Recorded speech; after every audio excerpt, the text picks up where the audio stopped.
It was a good first scrimmage. You know, anytime you come out of it healthy, it's good. But we saw some good things on both sides of the ball.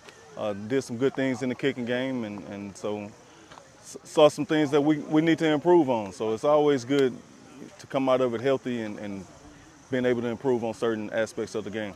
I thought we did a great job early. Came out, played with great enthusiasm, flew around, made a bunch of great plays, several interceptions, some really good, nice hit, contact.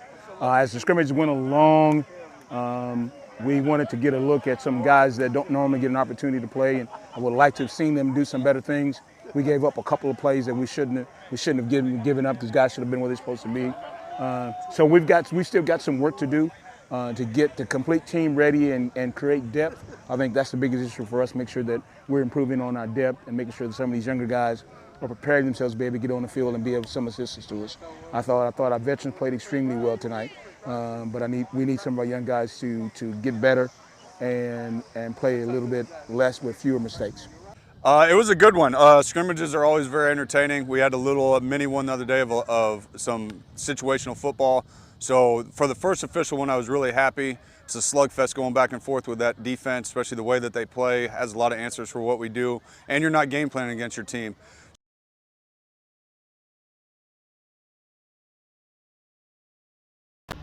Andrew Body, quarterback, number 1, Texas Southern. Just talk about where we are in camp and how things are going. So we were in about week 2.5 right now, about 2 days in, second week.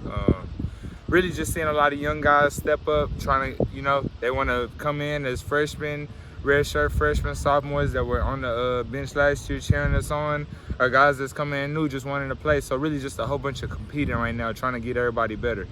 And you look on the field last year, it was probably just 3 of y'all wearing red jerseys. As the year went on, now it's 6. So talk about, an intense and crowded quarterback room. How does that really impacted everything?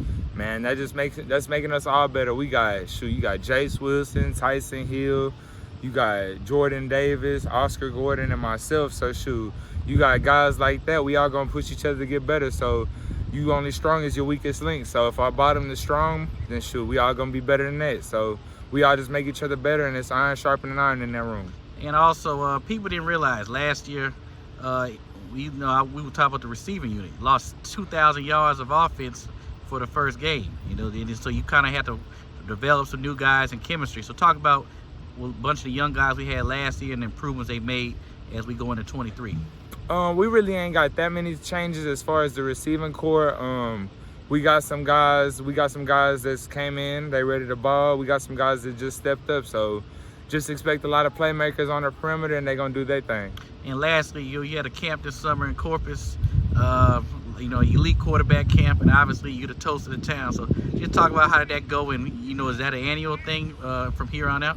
Man, thank God for that opportunity. Truthfully, man, it was a great experience to be able to give back to my community. Because truth be told, that's what this is all about, man. It ain't about football. The game is way bigger than you. It's about inspiring the youth and giving them the vision that it's possible. Because a lot of times you come from a smaller city or a city that got a lot of violence and stuff like that, they end up becoming a statistic. So being able to go down there, give them some college pointers, being able to show them quarterbacks what it's like going to step into college and high school, because it was youth, so I had middle school and high school as well. So just being able to give them them little chips on their shoulders, them tips, so when they do step into that college and high school, they will be prepared.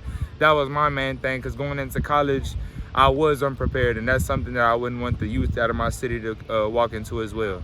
All right, thank you very much.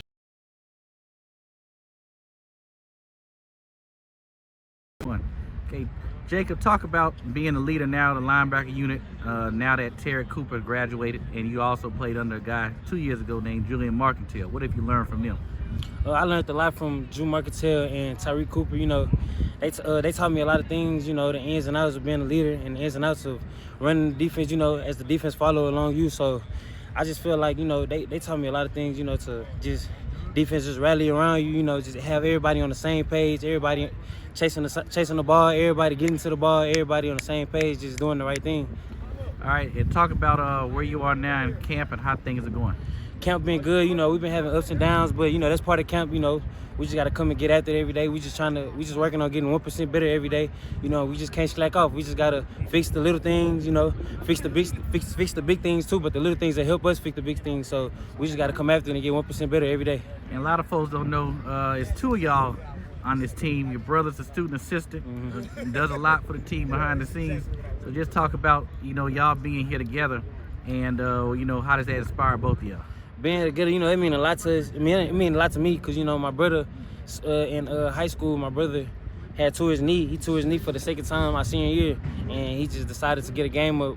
But he became a student coach in high school, so that was his goal. His goal was to be a student coach also in college. So he just came over and he transitioned perfect, you know, from him just transitioning from high school assistant coach to, well, high school student coach to college student coach. You know, high school taught him a lot of things. So now he's been here since day one, helping Coach McKinney, you know, helping the offense, defense. He's been on defense side, freshman and sophomore year. Now he's on the offensive side, helping for our junior year. So, you know, I'm just glad to see him just progressing and just working his way up and, you know, just making great relationships with the coaches. So, but when his time coming, when he graduate, he can get in the door and, you know, he already gonna be ready. So I'm just proud of him for that. And lastly, just talk about the impact your parents have, especially your mom. We see her here. That's probably your biggest cheerleader.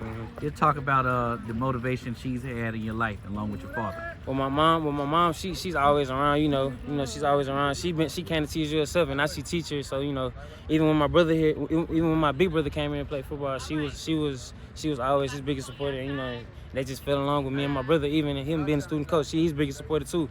So she our biggest supporter, and she's very, very supportive, and that just makes it easier, and just make it easier to have someone on your mind to play for. You know, when I know she's here supporting me every game, breaking her back to, you know, do whatever she can for me. That just makes it easier for me to just make her proud on the field. No problem. Thank you very much.